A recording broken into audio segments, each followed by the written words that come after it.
ராமாயணம் பகுதி 93. ராமாயணத்தில் நேற்று 92வது பகுதியை பார்த்தோம். இன்று 93வது பகுதியை தொடர்ந்து பார்க்கலாமா?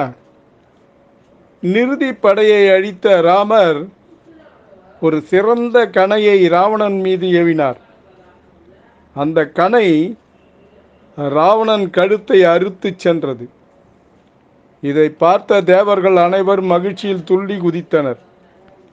ஆனால் அந்த தலை விழுவதற்குள் வேறொரு தலை ராவணனுக்கு முளைத்தது. பிறகு ராமர் மற்றொரு சிறந்த கணையை ஏவினார். அந்த கணை ராவணனின் கரங்களை அறுத்து சென்றது. அதேபோல் ராவணனின் கரங்கள் நிலத்தில் விழுவதற்குள் வேறு கைகள் முளைத்தது. ராவணன் மாதலியை நோக்கி ஒரு கணையை ஏவினான். அக்கணையால் மாதலி உடலில் இருந்து ரத்தம் கசிந்தது. மாதலி யாரு? இந்திரனோட தேர்ப்பாகன் ராமருக்கு தேர் ஓட்டுறான். அந்த தேர்ப்பாகன் மேலே ஒரு கணையை ஏவினான். அது அந்த மாதலியோட உடம்புல பட்டு ரத்தம் வழிந்தது.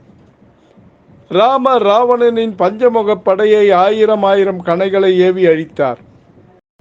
ராமரின் இப்போரை பார்த்து ராவணன் நிலை தடுமாறினான். இதனால் அவன் வலிமையும் குறைந்தது. பிறகு ராமர் ராவணனை நோக்கி அம்புகளை தொடுத்தார். அக்கணைகள் ராவணனின் கவசத்துக்குள் நுழைந்தது. அவன் உடலில் துளைத்து வெளியே வந்தது. அந்த கவசத்துக்குள்ள நுழைந்து அவனுடைய உடலை துளைத்து கொண்டு வெளியே வந்தது அந்த கணைகள். ராவணனின் உடலில் இரத்தம் ஆறு போல வழிந்தது. சிறிது நேரத்தில் ராவணன் மயங்கி விழுந்தான். ரத்தம் வழிந்தவுடனே ராவணன் மயங்கி விழுந்தான். இதை பார்த்த ராவணனின் தேர்ப்பாகன் தேரை வேறு திசையில் திருப்பிச் சென்றான். இதை பார்த்த மாதலி ராமரிடம், பெருமானே, ராவணனை உடனே விரைந்து கொல்லுங்கள். அவனுக்கு மயக்கம் தெளிந்து விட்டால் அவனை கொல்வது அரிதாகும் என்றான். ராமர் மாதலியிடம், தேர்ப்பாகனே, மயக்கத்தில் இருக்கும் பகைவரை கொல்வது பாவச் செயலாகும். அது ஆண் மகனுக்குரிய வீரம் அல்ல என கூறினார் ராமர். இதை கேட்டு விண்ணுலகத்தவர் மகிழ்ந்தனர். சிறிது நேரத்தில் ராவணன் மயக்கம் தெளிந்து எழுந்தான். தேர் போர்க்களத்தை விட்டு வந்திருப்பதை பார்த்து தேர்ப்பாகனிடம், அடே மூடனே, என் வீரத்திற்கு இழுக்கு தேடி கொடுத்து விட்டாய். தேவர்கள் என்னை பார்த்து சிரிப்பார்களே. நீ எனக்கு அவமானத்தை தேடி தந்து விட்டாய். இனி உன்னை கொல்வதுதான் சரி என தேர்ப்பாகனை கொல்லச் சென்றான் ராவணன். அப்பொழுது தேர்ப்பாகன் ராவணனை வணங்கி, அரசே, தாங்கள் வலிமை குறைந்து மயங்கி விழுந்ததால் தங்களை காக்கும் பொருட்டு நான் தேரை திருப்பி செலுத்தி வந்தேன். தங்கள் உயிரை காக்கவே நான் இவ்வாறு செய்தேன். இல்லையேல் தாங்கள் மாண்டிருப்பீர்கள் என்றான் அந்த தேர்ப்பாகன். இதை கேட்ட பின் ராவணனின் கோபம் சற்று தணிந்தது. பிறகு ராவணன் அங்கிருந்து போர்க்களத்தை அடைந்தான். ராமருக்கும் ராவணனுக்கும் இடையே கடும் போர் நடந்தது. ராவணன் ராமரை நோக்கி சீறிக்கொண்டு 1,00,000 கணைகளை ஏவினான். ராமர் அக்கணைகளை அனைத்தும் தகர்த்தெறிந்தார். பிறகு ராவணன் அங்கிருந்து மேகத்தின் நடுவே நின்று போர் புரிந்தான். ராமரின் தேரும் மேகத்தின் நடுவே சென்று ராவணனின் முன் நின்றது. ராமர் ராவணனை நோக்கி பல கணைகளை ஏவினார். அக்கணைகள் ராவணனின் உடலில் பல இடங்களில் துளைத்து வெளியே வந்தது. பிறகு ராவணன் அங்கிருந்து கீழே வந்தான். இங்கே மேகத்திலிருந்து கீழே வந்துட்டான். ராமரும் கீழே இறங்கினார். ராவணன் தன்னிடம் இருந்த வாள், வேல், சூலாயுதம் முதலிய அஸ்திரங்களை ராமர் மீது ஏவினான். ராமர் ராவணனிடம் இருந்த அஸ்திரங்கள் அனைத்தையும் தூள் தூளாக்கினார். ராமர் கடைசியில் மந்திரங்கள் கூறி பிரம்மாஸ்திரத்தை எடுத்தார். பிரம்மாஸ்திரத்தை எடுத்தாவே ராவணன் காலி ஆயிடுவான். அந்த பிரம்மாஸ்திரத்தை எடுத்தார். அக்கணையை ராவணனை நோக்கி ஏவினார். இந்த தெய்வீக கணை ராவணனின் மார்பை துளைத்தது, அவனின் உயிரையும் பறித்தது. பறித்துவிட்டு அவனுடைய உயிரை பறித்துவிட்டு புனித கங்கையில் நீராடி ராமரின் அம்புரா துணியை வந்தடைந்தது அந்த கணை. இது அந்த பிரம்மாஸ்திரம் ராவணனுடைய மார்பை துளைத்து நேராக போயிட்டு கங்கையில் அது புனித நீராடி நேராக ராமரோட அம்புரா துணியை வந்து அடைந்தது. ராவணன் அந்த இடத்திலேயே மாண்டு விழுந்தான், மாண்டு கீழே விழுந்தான். ராவணன் பெற்ற வரம், அவன் செய்த தவம், பிரம்மனிடம் இருந்து அவன் பெற்ற சாகா வரம், சிவபெருமானிடம் இருந்து பெற்ற 3.5 கோடி ஆயுள் முதலியவை அக்கணையால் அழிந்தது. எவ்வளோ பெற்றிருக்கான் பாருங்க ராவணன். ராவணன் பிரம்மனிடமிருந்து சாகாவரம் பெற்றிருக்கான், சிவபெருமானிடமிருந்து 3.5 கோடி ஆயுள் வேணும் அப்படின்னு கேட்டிருக்கான்.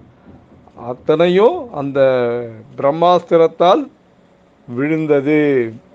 ராவணனின் கோபம், அவன் மனதில் இருந்த வஞ்சனை, செய்யும் எண்ணங்களும் அவனின் வலிமையும் ஒழிந்து அவனின் முகம் பொலிவுடன் காணப்பட்டது. இதெல்லாம் ஒழிஞ்சிச்சு. கோபம், அவனுடைய வஞ்சனை, வஞ்சனை செய்யும் எண்ணங்கள், அவனுடைய வலிமையும் ஒழிந்து முகம் இப்போதான் புது பொலிவுடன் காணப்பட்டது.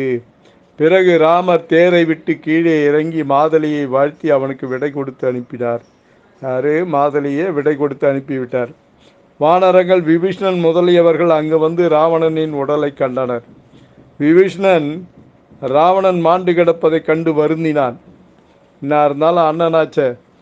பிறகு ராமர் ராவணனை கருணை கண்களால் உற்று நோக்கினார். ராவணனின் முதுகில் இருக்கும் புண்களை பார்த்தார். இந்த புண்கள் போரில் ஏற்பட்ட காயங்களாக இருக்குமோ என நினைத்து ஐயமுற்றார். உடனே ராமர் விபீஷ்ணனை அழைத்து, தம்பி விபீஷ்ணா, உன் தமையனின் முதுகில் புண்கள் இருக்கின்றனவே, இப்புண்கள் நான் ராவணனை கொன்றது வெற்றியாகாதே, இதனால் என் வீரமும் குன்றியது என வருந்தி கூறினார். விபீஷ்ணன், அண்ணலே, என் தமையன் ராவணன் உடலில் இருப்பது புண்கள் அல்ல, வடுக்கள் தான். ஒருமுறை என் அண்ணன் ராவணன் திக்விஜயம் செய்தபோது யானைகளோடு போர் புரிந்தான். அப்போது யானைகளின் தந்தங்கள் தமையனின் முதுகில் ஆழமாய் குத்தியது. அதைத்தான் தாங்கள் வடுக்களாக பார்த்து உள்ளீர்கள். இது போரினால் ஏற்பட்ட புண்கள் அல்ல என்றான். இதை கேட்ட பின் தான் ராமர் சாந்தமடைந்தார். விபீஷ்ணன் ராவணனை பார்த்து மிகவும் துயரம் அடைந்தான். விபீஷ்ணன் ஏன்னா தன்னுடைய அண்ணனை பார்த்தவுடனே அவனுக்கு துக்கம் தொண்டையை அடைத்தது. விபீஷ்ணனின் கண்களில் கண்ணீர் ஆறாய் பெருக்கெடுத்து ஓடியது. ராவணன் மேல் விழுந்து கதறி அழுதான். அண்ணா, என்னை விட்டு பிரிந்தாயே, யமன் உன்னை பரலோகத்துக்கு அழைத்து சென்று விட்டானே, நான் சொன்ன அறிவுரைகளை அன்றே கேட்டிருந்தால் இன்று உனக்கு இந்த கதி நேர்ந்திருக்காதே, அண்ணா அண்ணா என்று அழுதான். உன்னால் கவர்ந்து வரப்பட்ட சீதை ராமரிடம் ஒப்படைத்து விடு, சிறை வைக்காதே என கூறினேனே, என் சொல்லை நீ கேட்கவில்லையே. சீதையின் தவம், சீதையின் கற்பு நெறி, அவளின் நஞ்சு பார்வை இன்று உன்னை கொன்றுவிட்டது. சீதையின் தவம், சீதையோட கற்பு நெறி, சீதையின் நஞ்சு பார்வைதான் உன்னை இன்று கொன்றுவிட்டது. பிறரின் மனைவியை விரும்புவது பெரும் பாவமாகும். உன் பெண்ணாசையால் உன் உயிரையே நீ தொலைத்து விட்டாயே. காமம் என்ற ஆசை உன்னை மட்டுமின்றி அசுர குலத்தையே அழித்து விட்டதே. சூர்பனகை சீதையின் அழகை பற்றி உன்னிடம் கூறி உன்னை இந்த நிலைமைக்கு ஆளாக்கி விட்டாளே. இனி உன்னை நான் எப்பிறவில் காணப்போகிறேன் அண்ணா, எப்பிறவில் காணப்போகிறேன். உனக்கு துணையாக எவருமின்றி பரிதாபமாக இறந்து கிடக்கும் உன் நிலையை கண்டால் எனக்கு நெஞ்சம் நெருப்பு போல் சுடுகிறதே என கூறி புலம்பி அழுதான். ஜாம்பவான் விபீஷ்ணனின் இந்த நிலைமையை கண்டு அவனின் கண்ணீரை துடைத்து ஆறுதல் கூறினான். நாளை என்ன நடக்குதுன்று நாளைய பகுதியில் பார்க்கலாமா? ஹரே ராம ஹரே ராம ராம ராம ஹரே ஹரே. ஜெய் ஸ்ரீராம். பக்தியுடன் எம் தனிகானந்தம், சேந்தமங்கலம். வணக்கம்.